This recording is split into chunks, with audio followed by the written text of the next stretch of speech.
What's happening? What's happening? Good Tuesday morning, everybody, and welcome to Morning Perspective. Holy mackerel, that we have a banger for you this morning. I got my man, the myth, the legend himself, Mr. Jordan Stupar. He is waiting over here on the line, ready to jump in here and drop some knowledge for you guys. So, man, I'm looking forward to this one. I think this conversation here is going to do a lot of things for people. And the number one thing that I think it's going to do for people is just it's going to make all you guys feel a lot more normal after you hear, what Jordan, some of the challenges that Jordan's been through, some of the adversity. We're going to talk about some of the same adversity that I have been through. And man, it's just cool. I met Jordan looking for some self-development myself, looking for some sales development, and selected Jordan as the person to coach me. And man, it was like instantaneous. We became really good friends almost in an instant, and it's been a great run ever since. I think it's been a couple of years here, but without further delay here, I'm going to bring on the screen Mr. Jordan Stupar. Welcome, my man. Welcome. What's going on, Mr. Brian Hess? I just want to point out to you guys too that this dude, it's 6:30 a.m. up there in Central Time. So man, we got Eli on from my team. We got Dean, bunch of Wisconsinites up there, man. Just they're all here to support a fellow Badger. That's right. The Central, Cheesehead. the fellow cheesehead. That's right. That's right. So to start out, man, why don't you give everybody just a quick, rundown of your story, your background, where you came from, how you grew up, all those kinds of things, and then we'll get into some of the questions that I drew up for you. The fun stuff. Okay.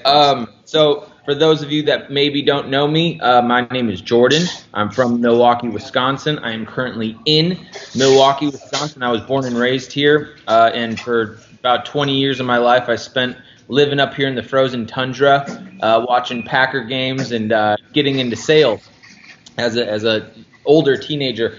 And sales took me all around the country and has allowed me to live in a lot of different places. I've lived in Virginia Beach. I've lived in Dallas, Texas. I've lived in New Jersey. I've lived in New York City. I've lived in Miami. And pretty recently in the last year moved back to Milwaukee from Miami to start my own SaaS company, which is a software as a service company. We sell a CRM product specifically for sales teams looking to organize their data and engage with customers and increase sales. So that's my snapshot of a story, and just I couldn't be happier with what we're doing these days and the improvements that we're bringing to the tech sales world. And yeah, I can speak from experience on Jordan's product. We use it at the Pavement Group, and man, it is a game changer as far as how this product will change sales. So it's not just a typical CRM product. When you say CRM, people usually run the other direction. So if you Yeah. guys have used CRM products in the past and you haven't been happy and it just hasn't done what you wanted, I would highly recommend looking into that. There's your shameless plug for the morning. Appreciate that. But so talk to me about how you were raised, man. Like, what's your family life look like? Because I think that's one of the most interesting things to me is just you kind of grew up a good well-rounded family, the all-American family, if you will. Tell us a little bit about your mom and dad and what that looked like growing up. Yeah, so growing up, I had the I was blessed as a young boy to be blessed with a mom and dad that cared deeply for me and intentionally raised me to become the most best version of myself. They're both pastors now. My dad has always been a very strong, top earning, top producing salesperson, and at the end of the day, I think some of the things that influenced my life the most was right around the time where a lot of adults had big problems in 2008, 2009 when the economy crashed, and I watched my dad, who by no means was, uber wealthy or rich even, but did extremely well for himself. And I was able to watch him put himself in a place of success and then lose quite a bit of what it is that he had built almost in an instant. And at the exact same time, was diagnosed with prostate cancer, and at the exact same time was laid off from his job where he had amassed the success that he did over 26 years. And so I think watching my dad transition out of that without even missing a beat, and watching my mom become extra involved in creating and building the church that they now operate and run.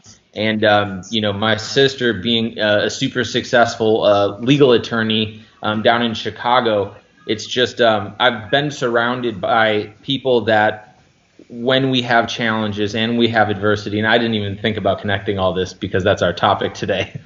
I've been lucky and to be surrounded by people that when they experience a setback or a challenge, they don't skip a beat, they just continue moving on or pivot. And so, I've had a very loving family and very strong Christian values. Obviously, I'm up here in Wisconsin in the Midwest, where authenticity is important, where blue-collar work ethic is important, and those are just some of the values that run through my veins. Yeah, it's interesting, man, because when we first talked, what was it, about 2 years ago now, right? Somewhere around there? Just over 2 years, probably. Like almost 2 years to the day. I connected with you, and we started talking, and man, we just had so much in common about what you were going through at that moment. I had already been through previously with a situation in my life, and it was just like same thing, blue collar. I'm from Pittsburgh and Milwaukee are a lot alike. I spent a lot of time up in Wisconsin myself, and I think I told you in that first conversation, like, when I was in Wisconsin, it felt like home. It felt like Pittsburgh, because all the people are the same. They work hard, they drink beer, they love football, and they love God, right? So it's pretty much in line. But so I want to talk. Today's topic is recognizing the victories in every challenge, and I think this is a chapter in the book that I have coming out here.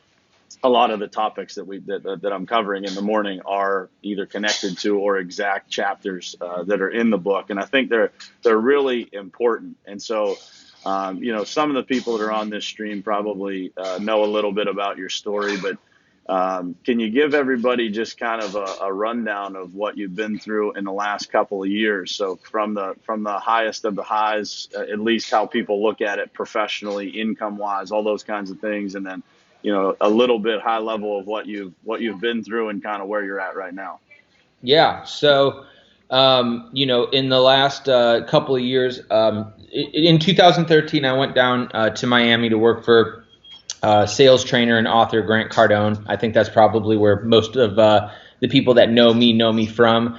And I, not immediately, but very quickly, was able to rise to a top 1% income earner in the United States as a salesperson, making north of $400,000 a year, which when you're used to making $40,000 a year, $80,000 a year is a bit of a game changer. And so I stayed there and I worked there for close to 4 years. And honestly, the main reason I had left was to create a CRM, because I've used several CRMs out there, and ultimately just it pained me to use any CRM that actually was out there. So that was the original intention. I have a character flaw of being impetuous, which means that I like to move pretty quickly on things that I maybe shouldn't without really considering the real consequences of following through with my actions. Which is often the ace up my sleeve, because sometimes it allows me to do things without thinking about consequences that are usually a good thing. And some people are in awe that I can move so quickly without really, thinking about the risk that I'm taking. However, in some cases, being impetuous can be a large setback, which I experienced because instead of just, relying on the money that I had in the bank and just kind of waiting out my non-compete, I decided to open up my own sales training. And so, obviously, I think on paper, there's some open discussion on whether or not this should have happened. But regardless, I got sued by my former employer, and it was extremely expensive. It broke me, and I'll be the first one to be vulnerable enough to say that something broke me. And so over the last couple of years, we've been building sales domination system. That was the original intent, but it takes a whole lot longer to build a software product than it does to edit a couple of videos or get on the phone with somebody. And so, there was that. And as soon as I had resigned from my job, I had lost immediately all of the friendships and all of the relationships that I had, worked to construct in Miami. And so I found myself in Miami literally all by myself as I had came. And I found myself writing checks for $18,000, $20,000, $25,000 a month to defend myself in court. And so I'm watching money fly out the window. I'm watching relationships literally just evaporate like water in the desert. And when you're in that type of situation, it's almost impossible to recognize the little victories that are actually starting to manifest and create themselves through the adversity. And so it's a miserable time being for anybody when you're in it, when you're actually going through it. It's absolutely terrifying. The only thing that you can actually do is just continue getting up in the morning and continue kind of staying the course.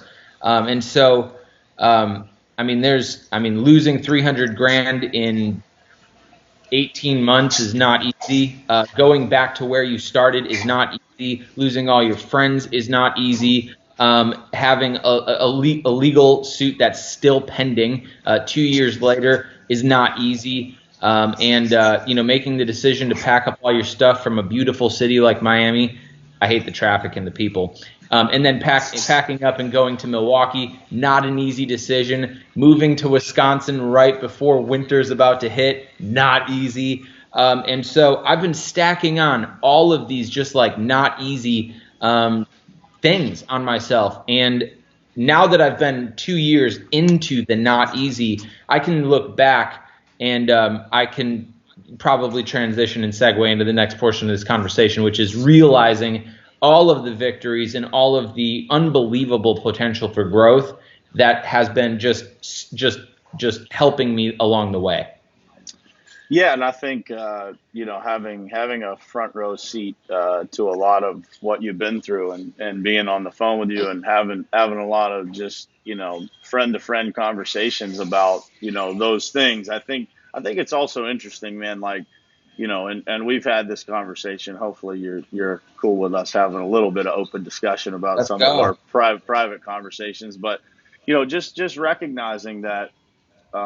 You're entitled to make whatever choices you want to make, right, in life, and that's encouraged to everybody that's watching, everybody that's going to watch the replay of this, which is probably a lot of people. And the reality is that when you go through these things, and good to you, man, for openly admitting that you moved a little faster than most, and maybe don't think things through. And I think that regardless of how people may evaluate, your departure from there, how you handled that, there's a lot of lessons and victories in that alone, right? Like when you look back at that journey that you took, and, how you could have probably made things easier on yourself, whether you decide to do that again the same way next time or not is irrelevant. It's going, when you go through those things, you're earning W's in those losses. And so I think it's important for people to realize that the only way that you truly learn, you truly grow, you truly understand some of the decisions that you make along the way is to go through the fire, right? It's to go through those moments where, I remember having some conversations with you when you were like, man, this is tough. This is not easy. And I remember saying to you, man, this is all meant for something, right? It is all meant to teach you something. And by the way, this conversation, the whole experience of whatever you go through, whatever I went through, which was a very similar situation. I had a non-compete down here in Florida as well, and had a similar scenario on the backside of it. It's not about you versus that other person, or whatever that scenario is. It is about you continuing on your journey regardless of those circumstances. And knowing, we talked a lot about when you were down in Miami thinking about going back to Milwaukee, and I said, man, the most important thing that you can do in life is stick by your own values, no matter how much pain that causes you.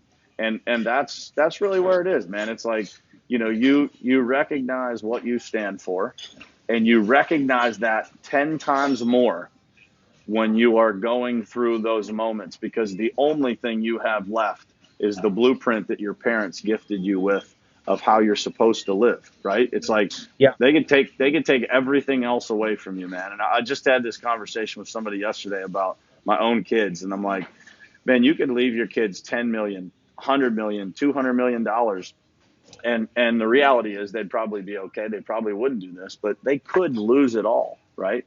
Oh yeah. But what they can never lose is what you teach them and how you show them how to live. And Yeah. when I say show them how to live, I don't mean show them how to survive. I mean show them how to live, how to travel, how to make the right decisions, how to stand up for what you believe in. And respect to you, man, because that is ultimately what made us better friends, is the respect I earned for you about the lesson, not just how you handled all of that, but the willingness you have to admit where you went wrong, what you should have done differently, how painful it was. Most people won't do that. And so for me, it was like, I always had respect for you as a professional and what you were capable, how much you helped me personally. But as I watched you kind of go through this and learn and grow, it just it brought a lot more respect personally from me to you. So with that said, man, mad respect for being willing to get out there and share your story, and hopefully help other people in the process, and handle things the way that you have in the recent past here about going through everything that you've gone through. So let me get into my first question here. Let's get it. If you were to point to your single biggest adversity that you've been through, and let's focus on the last handful of years here, professionally, what is the single biggest adversity that you've been through in your life? And then what is the one lesson that you learned from that piece of adversity, and how has that lesson served your life going forward? Man, that's a good question. I've got a lot to pick from. If I had to pick the single biggest adversity or challenge I've been through, I would say it's the lawsuit that I've been through with Grant. By no means has it been there's zero pleasure to be found in any part of it. It's cost a lot of money. It's kept me up countless nights. It's cost me a lot of friends. There's a lot more to the story, of course.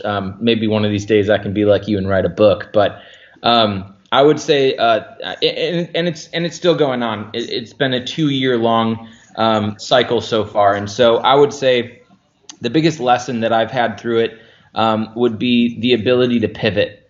For many months, I sat around just taking every resource, every part of my mental self-will, and just trying to jam myself through a brick wall that literally is reinforced by Pittsburgh steel. You're not going through that wall. You cannot go through the wall, no matter who you have. It doesn't matter if you have a tank, a nuclear bomb. It doesn't matter. You're not going through the wall. And so I would say the biggest lesson I've learned is sooner or later you're going to have a little bump on your head and through jamming yourself through this wall, and you're going to start to realize, I'm not getting through this wall. And a couple of things here that I'm talking about. One is that could be God, man.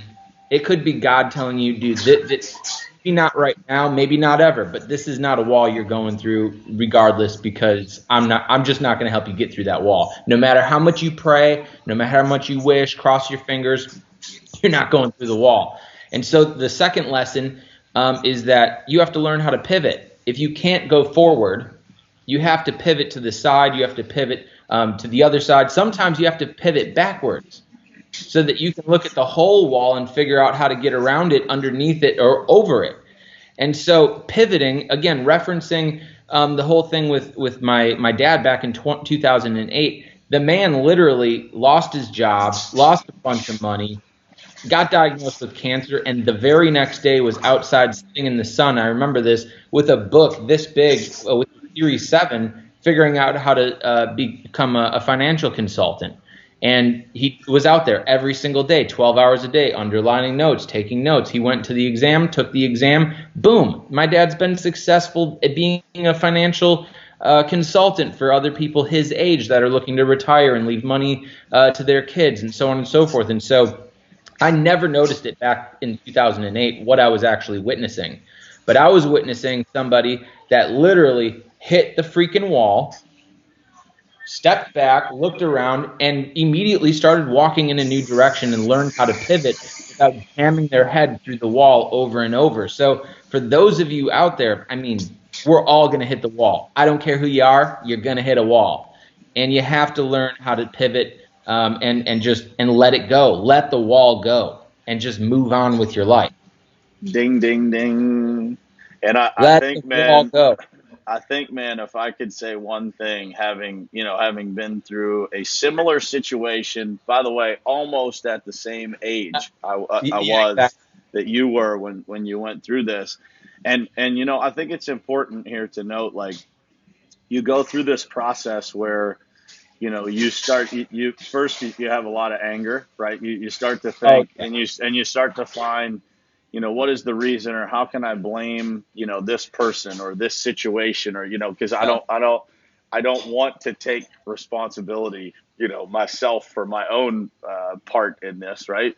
And then Yep. you kind of go through, and at least for me, man, and I think it's an interesting part of the conversation, is as that calms down, as you start to lose that anger and emotion, and all of that stuff, and it just becomes life again. You start to get into your own path.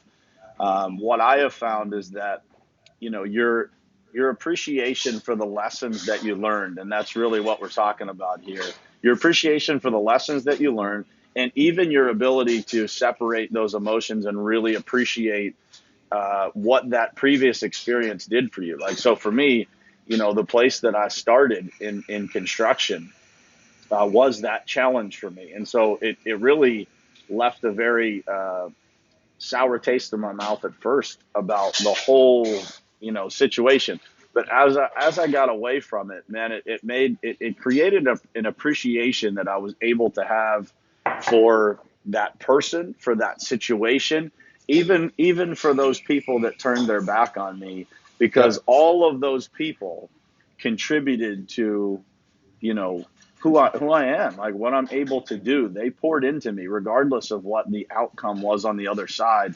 They created a lot of good for me in my life, and I've been able to create some level of appreciation for all of that. So I don't know if you feel the same way. I would assume that you probably are starting to feel that way, and you're starting to get down the road in that journey. It took me a long time, man, to like, Yeah. get over that and feel that. But I think it's interesting, man, and what you just described with your dad, because I remember, thinking I was super mature when I was going through this, right? Yeah. Right. But what you just described with your dad uh, is a different level of maturity. Yeah. It, Absolutely. it's called the difference between a guy who's probably seen people go through that and knew what the right blueprint was, versus a Yep. couple of versus a couple of young hotshots that thought they knew what they were doing.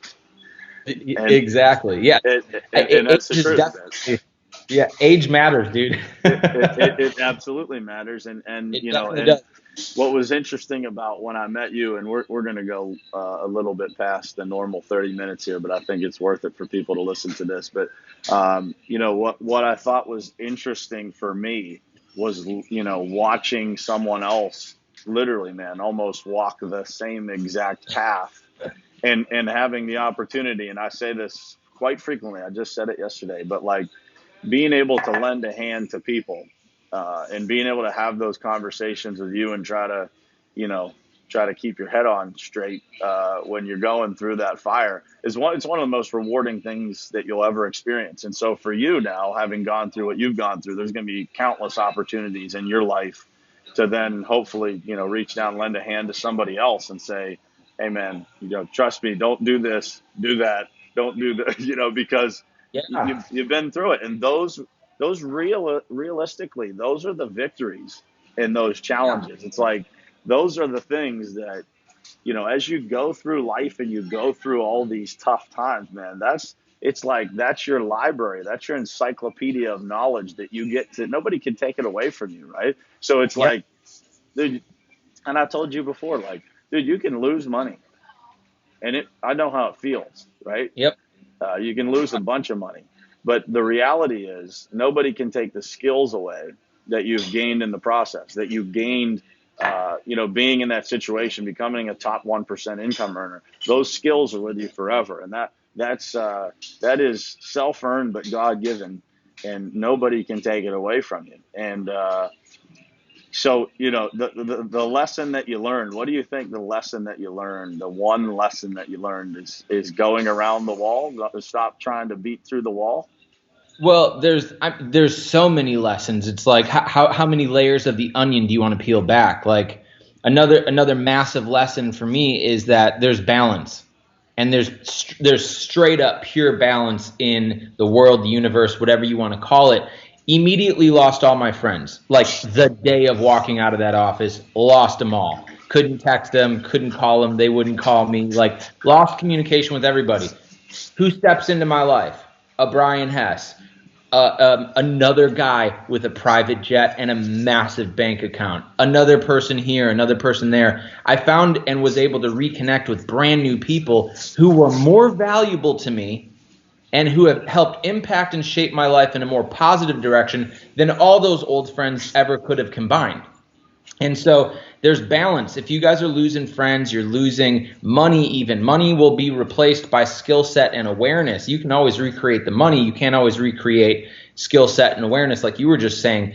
And so there's balance in these things, but you have to be aware of what you're looking for. Because if you're dwelling on losing friends, then you're not going to be open to meeting a Brian Hess or meeting a new business partner or meeting other people that can have an impact on your life. So you have to become aware of those things. And that's one of the lessons too, is that if you want something new, obviously you have to let go of something that's old. And so I think that was a massive lesson for me is not to be really scared of losing something, because it's not nothing's ever really lost. It only really just changes form, and so you'll find it again. And oftentimes people that are more impactful, more meaningful, and more positive in your life will replace the old people. And that was another massive lesson for me, and it takes away the edge and the being afraid of, I don't know, should I take this one step? Should I do this one thing? You don't really have to be afraid. You know,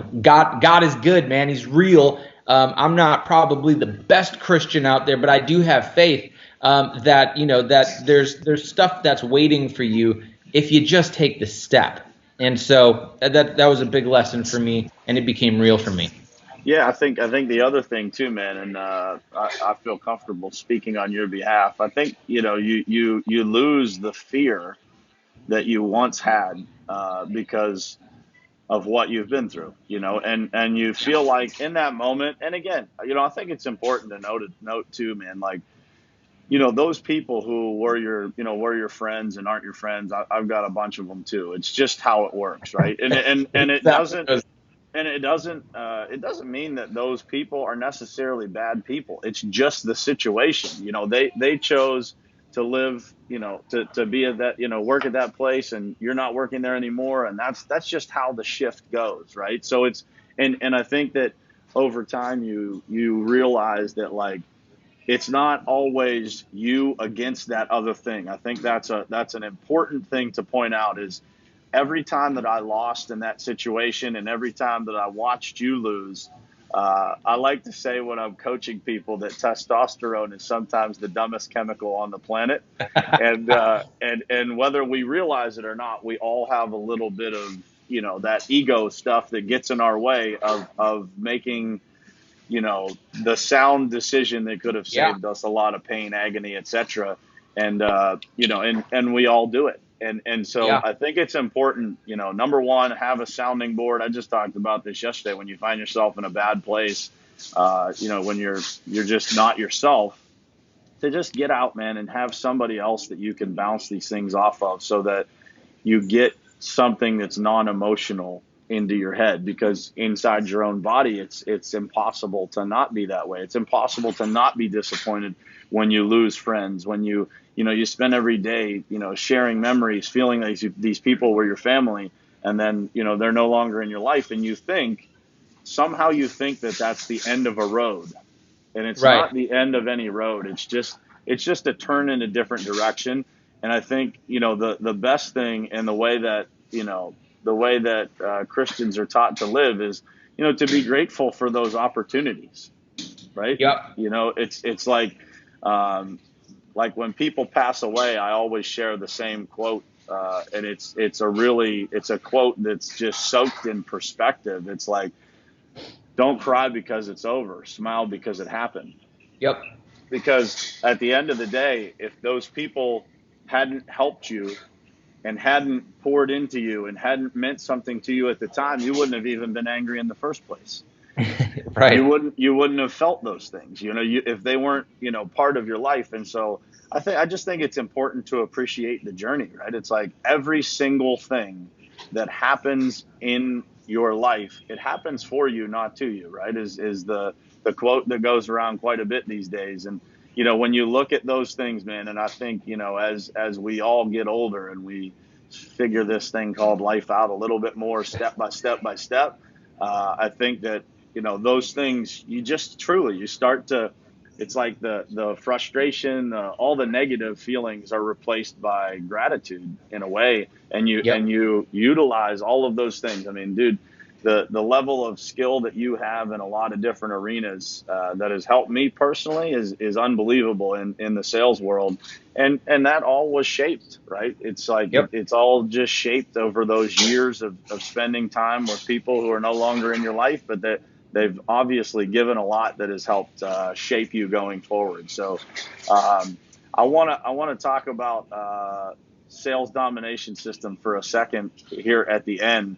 But before I do that, I want to ask this one question, because I think this is the most powerful question that I've ever been asked, and I wanted to start asking guests on the shows. I think it's an important way to start the day every day, but it's an important thing for us to all keep in mind as we go through stuff like this that we're talking about. What is the single biggest thing that you are grateful for in your life, and why? That is a powerful question indeed, because there is a lot to choose from. The single thing that I am most grateful for in my life, I would have to say my parents. I mean, I mean, where do you go from there? It's just, it helped shape me so much, and I'm still realizing right now at the old age of 32, all of everything that I've actually experienced. Like it literally was just a month or two ago that I realized, watching my dad pivot. Like back in the day, I was just like, sweet dude, you got a new job. And it's situations and experiences like that I'm not even conscious of yet, that I reflect back on. I'm like, oh my God, man, like that's why I'm comfortable taking this risk, or that's why I lack empathy in this area, or maybe I have empathy in this area. And I mean, by no means, like, no parent is perfect, like, but I mean, what they have instilled in me, and what they have given me as far as a thought process and the freedom of thought, and being able to have faith in me to make my own decisions as an adult, rather than try to control the outcome of what it is that I do. I think it's brought me a lot more, I mean, it's brought me my own pain. I've been able to learn how to deal with my own consequences, and also I've been able to take responsibility for the fruits of my labor and the risks that I take. And so, having a good Christian base, not knocking anybody else's beliefs, but I believe that it's always been inside of me. Some of those Christian values. Being raised in Wisconsin, I'm grateful for that. Just being around these type of people that are hardworking for the most part, that like to drink beer and watch football, good American people, like these are things that you don't think about. And, visit also on top of it all, that's what I'm most grateful for. But I think some of the things that have brought me some of the most perspective, though, has been I'm very grateful that I left the state of Wisconsin. I'm very grateful that I surrounded myself with bad people. I'm very grateful that I've traveled and been to a couple of different countries and seen what life can be like outside of these great United States. I'm super grateful for being able to travel and just have perspective on who it is that I am, where I'm from, what I stand for, and creating the non-negotiables that exist in my life. Amen, brother. Amen to that. I can remember the conversation about, you considering going back to Wisconsin. And I don't know, I Yeah. don't even know if you remember the advice that I gave you. Oh, I do. I took What yeah, tell me, tell everybody what that advice sounded like. It sounded like you should get away from Miami and get back to where your value system is, because the people that you're surrounded by don't support your value system nor reflect it, and you're never going to truly be comfortable, successful, or happy surrounded by a bunch of people that don't have your values. I'm paraphrasing, but I think that was probably the gist of it. It's pretty close, yeah. And to take that a step further, I think it was tied to what you had to do at that moment too. It was like where you're at in your life matters. It doesn't mean that living in Miami is a bad thing, all the time. It means like if you've got the right opportunity, you're going to work every day. You've got a built-in work family, and you've got some support system there. Then Yep. whole different story. But when you are brought to your knees, in a situation where you have to rebuild stuff, you have to do that in a place where your your juju is in line with the juju of everything going on around you. Exactly. And that is, having known you for a while at that point, I just said, man, this is a long time coming, bro. You gotta, you really, this is what you should have done almost immediately, right? But you were busy trying to run through that wall. Still, you were confused because you had banged your head too many times. Exactly. and I was concussed. and when it finally happened, that that light bulb went off for you, it was like it was just the right thing to do. And I think you feel, I always use the word fulfilled, man. I think success is truly tied to how fulfilled you feel in your life. And being around your family, I see you light up when you're around your mom and dad and your sister. And it's important, man, because when you're going through whatever you're going through, whether you're building a business or going through some adversity, it's that level of familiarity and values and all that stuff that just, it will make you more successful. And It, that's what you had built in Wisconsin is what most people search for their whole life. yep. You No, you're know, absolutely right. when you're searching for someone to spend your life with, to get married, to whatever, it's like what you're looking for is that level of comfort that you grew up with, that I grew up with. And that's the most important thing, man. And so to finish this off, I want to talk about SDS, because I think the mission of sales domination system is a pure one. It's why I support it. It's why I support you. Is the mission of every great business is to help people and to Yeah. solve a big problem. And so sales domination system was built by one of probably the greatest salesperson I've ever interacted with on a regular basis. And I say that to people. I say, man, if there is anybody in the world that I would let run a meeting instead of me, that would be the only person that I would let do it. With the most respect possible, this guy you're looking at changed my life in sales in a big way. Brought me into a new world of what I like to tell people when I'm training them, how the young kids do it. But he showed me a different way of different things, and I'm grateful. Number one, man, I'm grateful for our friendship. I'm grateful for our relationship. I'm grateful for everything that you've done for me. You've made me, whether you realize it or not, believe in a better version of myself. Hopefully, I've been able to do that for you at Same. some point. And when it comes to sales domination system, I think it's important that all of those things are wrapped into that company and in truly trying to help and serve the people who are customers. And being a customer, I see that. It's soaked in that pure mission of trying to solve a big problem. So I want to give you the opportunity to talk about not just the product itself, but what you're trying to do in the sales world to truly help the people that you've spent your life being one of. Yeah, I mean, I can talk about the product with anybody that wants to reach out, message me, go to the website, set a demo. Absolutely fine. I'd rather talk about why the product exists. The product exists because of pain, and frustration, like most products are.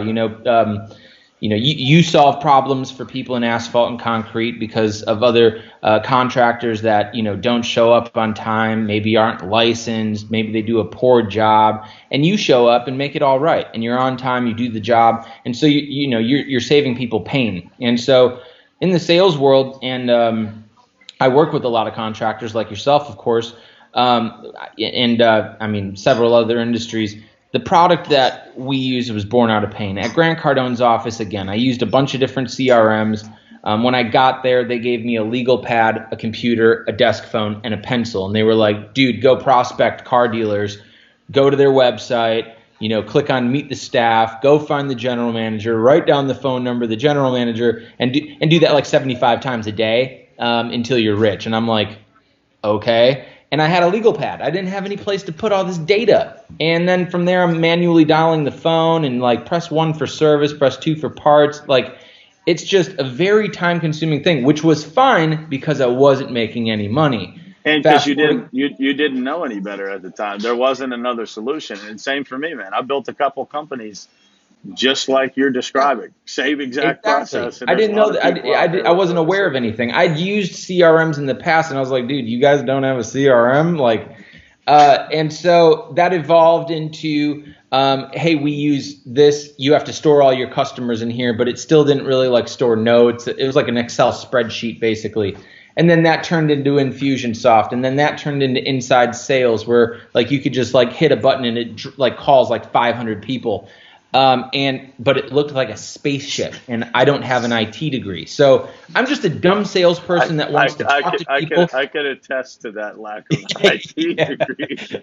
I'm just a dumb sales guy, dude. I don't have a degree. I'm not a college grad. I don't know how to code. I don't know anything about software. I don't even know what HTML stands for. So at the end of the day, the thing that I wanted to go out and accomplish is I wanted to make something that's extremely comprehensive and extremely easy to use, because Brian, I don't think that you're probably the most detail-oriented person out there either. You probably don't want to type in a bunch of notes, and I know that most people don't. If you're a go-getter, you're a self-starter, you're motivated, you want to make money, you want to sell customers, you're probably a salesperson. And salespeople do not want to spend time doing receptionist, assistant, data entry, JK rolling type, sitting down at their computer and entering data. We just don't want to do it. On top of that, we don't want to be sitting around finding customers and finding prospects. Just press a button, find me stuff, and let me call them. And so some of the problems that we're just trying to tackle is, how do I save time? And at the end of the day, I can tell you, as all of us start making more money and you have attention on making more money, you're going to start having more attention on time. How am I actually spending my time? And so at the end of my tenure at Grant's office, I figured, man, here's my 8, 9, 10-hour day that I'm working, making phone calls, but I'm really only making phone calls 2, 3, 4 hours of that day. What am I doing with the rest of my time? I'm not joking around with people. I'm not sitting at a bar somewhere. I'm not like laying on the beach. I'm at the office doing all the other things that salespeople waste their time doing. And I figured to myself, man, like, why not create a solution for this? Because I know that I'm not the only person. Plus, also a great blessing that I'm just realizing right now. Working at Grant, doing the sales training thing, talking to business owners, other salespeople, having an audience of other salespeople, I was in a position to ask people, yo, do you like your CRM? 100% of the time, it was, no, I hate it. So I was able to get free and very large market research on what I was doing. And I mean, by the time that I realized to jump ship at Grant and build this software tool, I had already know that there was definitely a need in the marketplace for something that was new, comprehensive, easy to use, and also quite a bit more intelligent and smarter than what people are using today. And so, that's our mission, and we're just here to help other salespeople save time. That's our highest value, so that you can spend time doing what it is that you want to do, whether it's making money, spending time with your kids, doing whatever. We're here to put more time in your day, and that's exactly what we're doing. Can't be said any better than that, I don't think. You checked all the boxes there, bro. That was pretty good. You might want to download this video and use that one if you don't have that one written down somewhere. That was pretty good. Yeah, I'm only a little bit passionate about what I do, so. So, well, listen, man. I hope everybody got a ton of value out of this. I thoroughly enjoyed it. I think it's always good, even though we've talked about a lot of this in the past. It's always good to take a walk down memory lane and just think about these things. And for those that are still on here, we still got 17 people, and there's been a lot of people in and out of here. We've had quite a few, but recognizing the victories in those challenges, in those failures, in the adversity, it's part of growth. And Yep. If you don't embrace it and you don't learn to appreciate it and you don't lose those negative emotions that initially come from all of that, you will have a hard time getting to the levels that you're really looking to get to. And I think that's it. And it's been really cool, man, to watch you go through and develop that, right? Develop that, what I call in my own personal life, I call them the calluses, right? You Yep. learn to, appreciate that stuff and appreciate, being able to go through more because of what you've built up. And again, learn to have, gratitude and appreciation for the things that, that seemed terrible at the time and seemed like, like maybe the world was against you or somebody was against you. And you start to realize like all of those things, man, they're gifts. They're just wrapped in very interesting packages at the time. Yeah. and as you go through it and you start to get on the other side of it, man, those things are what will make a greater version of anybody, right? It's just how it works. When you get ripped down, man, it's like going to the gym. When you rip your muscles down, you get brand new definition and swole, as they call it. So,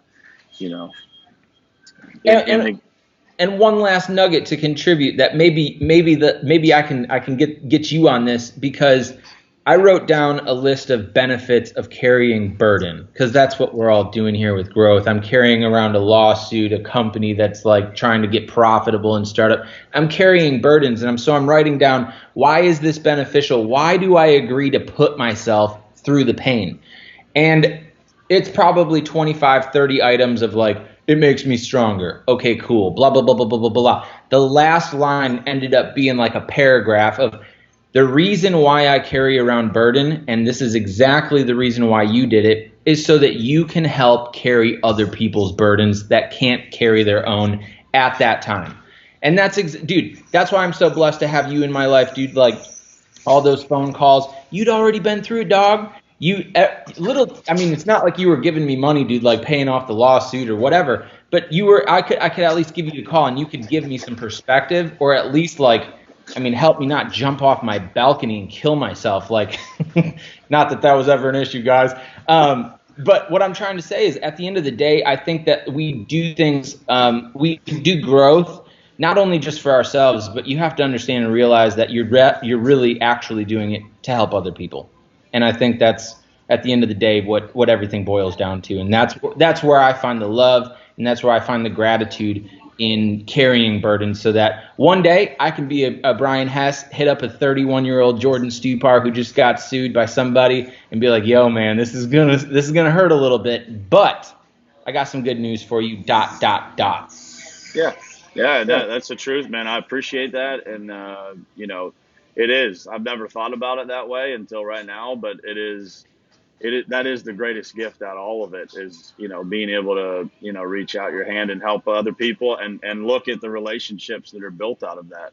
I say, like, and you say it all the time, don't look for customers, look for connections, or don't look for friends, look for customers, and they will turn into The friends best friends if they're the right people and you share the right values and you have the same, vision. And, it is exactly what has happened in my life, man. Like, my circle has become, those people who we're all great friends, but we all also benefit each other in business and in life and in all those different categories. And, it is from those experiences. It's from, what Yep. we've all been through collectively is how you shorten the process. Like, if people ever ask you, everybody always asks, what's the shortcut to making 400 or 500 grand, right? They probably ask you that all the time. Like all the young guys, man, they're DMing you like, hey man, how do I cut 6 years off the process? And you're like, the shortcut is the long way, Rob the right? bank, dude. Yeah. But the other option is to surround yourself with people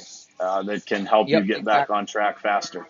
And Exactly. that's the truth, man. It is a gift to be surrounded by those people who truly care and truly, have your best interest in mind.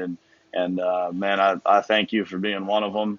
Again, I appreciate our friendship. I appreciate everything you've done for me professionally. And if you guys don't follow Jordan, if you haven't followed him by now, you're definitely going to hit the follow button after this, or else I'm Boom. going to hit the unfollow button on On you. on you. But man, I appreciate the time, brother. I appreciate everybody that tuned in. There's a ton of comments. There's like 200 likes on this thing already. So I think hopefully we provided some people some perspective, some value. And for those of you who are headed out or already at work this fine Tuesday morning, man, embrace those challenges, embrace those moments of adversity, and it will take you to amazing places. So appreciate you Let's spending get almost an hour here with me, brother, and I will talk to you soon.